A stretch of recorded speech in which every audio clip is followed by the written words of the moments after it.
विश्व 24 न्यूज हर पल आपके साथ। क्रांतीवीर बिरसा मुंडा नगर येथे पार पडली भीम जयंती। क्रांतीवीर बिरसा मुंडा नगर येथे पार पडली भीम जयंती। या जयंतीनिमित्त डॉक्टर स्वप्नील मंत्री व डॉक्टर आंबेकर व ॲडव्होकेट सुरेश काळे तसेच उमेश शिवाळे, शेषीराव चव्हाण, अंकुश चव्हाण, शंकर चव्हाण हे कार्यक्रमासाठी उपस्थित होते। तसेच विद्यार्थीगण व कार्यक्रमाचे आयोजक धुरप्ता पवार हे सुद्धा उपस्थित होते। प्रतिनिधी सुरेश काळे, vice recorder Afreen Bagwan.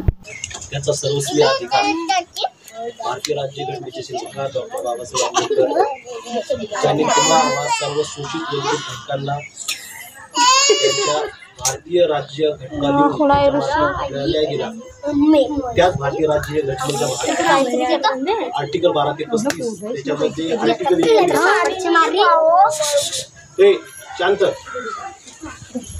Article 19चा जो आज मी तुमच्या समोर उभा राहून अभिव्यक्ती स्वातंत्र्य ज्याला तुम्ही आज मी जे स्वतः तुमच्यापर्यंत माझे विचार पोहोचवण्याचा तो अधिकार डॉक्टर बाबासाहेब आंबेडकर यांनी मला भारतीय राज्यघटनेचे जो फंडामेंटल राईट्स आहे आर्टिकल 19 मध्ये तुम्हाला बहाल केलेला आहे। आतापर्यंत असा महामानव होणे नाही, कारण की आपल्याला एक डॉक्टर साहेब एक डिग्री घेता घेता आपल्याला नाही शिकवलं। तुम्ही डॉक्टर झालात, MBS, MD, मी LLB, LLS, 1-2 डिग्री घेण्यात आपलं अर्ध आयुष्य निघून गेलं। त्या माणसाने 32 डिग्र्या कशा घेतल्या असतील? त्या काळात ज्यावेळेस इंग्रज भारतावर राज्य करत होते त्यावेळेस जी वर्ण व्यवस्था होती तशा अशात सुद्धा त्यांनी विदेशात जाऊन शिक्षण घेऊन म्हणजे वर्गाच्या बाहेर बसून सुद्धा आज एक विद्यार्थी शिक्षण घेऊन इतका मोठा भारतीय राज्यघटना त्या राज्यघटनेच्या प्रत्येक जे आर्टिकल आहे त्या आर्टिकल मध्ये सर्वसामान्य स्त्रिया, महिला, पुरुष, अपंग या सर्वांना शेवटच्या घटकापर्यंत कसा नेता येईल याचा विचार डॉक्टर बाबासाहेब आंबेडकरांनी केलेला आहे। त्याच घटनेच्या अंतर्गत मला आरक्षण दिलं। त्याच आरक्षणाच्या जोरावर मी शिकून सवरून आज वकील झालो। त्याच्यानंतर आज आपण वावरत असताना पाहतो की अगोदर कामगार होते, कामगारांना 12-12 तासाच्या ड्युट्या असायच्या, परंतु डॉक्टर बाबासाहेब आंबेडकर ज्यावेळेस मजूर मंत्री होते त्यावेळेस त्यांनी 12 तासाचे 8 तास केले। त्याचप्रमाणे महिलांना ज्यावेळेस त्या प्रेग्नेंट असतात त्यावेळेस महिलांना प्रसवच्या ज्या सुट्ट्या आहेत शासनामध्ये त्या सुद्धा डॉक्टर बाबासाहेब आंबेडकरांनीच केल्या। त्याच्यानंतर जर कोणा जर अन्याय अत्याचार करत असेल तर ते अन्याय अत्याचार हलवून पाडण्यासाठी डॉक्टर बाबासाहेब आंबेडकरांनी एक कायदा बनवला। भारतीय राज्यघटनेअंतर्गत तो कायदा बनवला। आपण आपला आवाज जर इथं कोणी ऐकत नसेल तर आपला आवाज आपण कोर्टापर्यंत देऊ शकतो।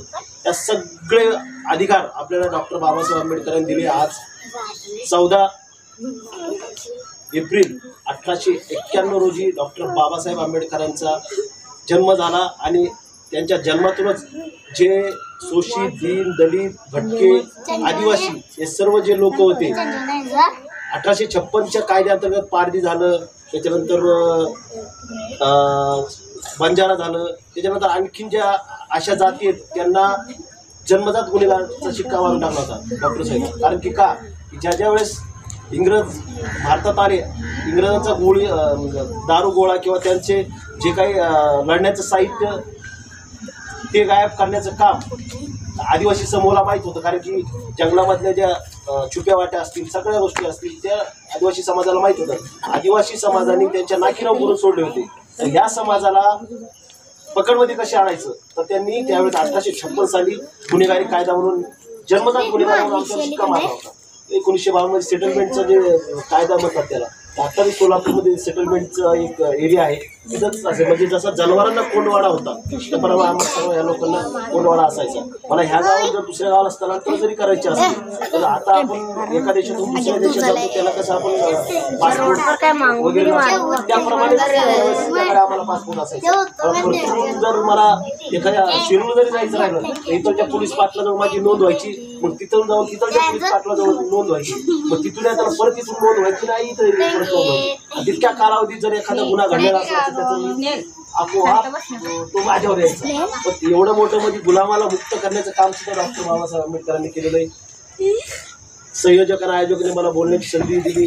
डॉक्टर साहेब, तुम्ही कधी म्हणजे एवढ्या मोठ्या हुद्द्याला असून सुद्धा तुम्हाला आमच्या गोरगरिबांची जाणीव आहे आणि तुम्ही आज आलात. याच्या अगोदर सुद्धा आपली चर्चा झाली, त्यावेळेस आपण म्हणलात की आपण या गोरगरिबांसाठी एखादा कॅम्प आखू. निश्चितच भविष्यात जर असा काही वेळ आला, असं जे एखादं जयंती किंवा आणखी काहीतरी हे साधून आपण तेही करू. धन्यवाद. मला इथं बोलण्याचं संधी दिली त्याच्याबद्दल. राज्यातील महत्त्वाच्या आणि आपल्या भागातील ताज्या बातम्या पाहण्यासाठी आजच आमच्या विश्व 24 न्यूज चॅनलला यूट्यूबवर सबस्क्राईब करा आणि बेल आयकॉन प्रेस करा.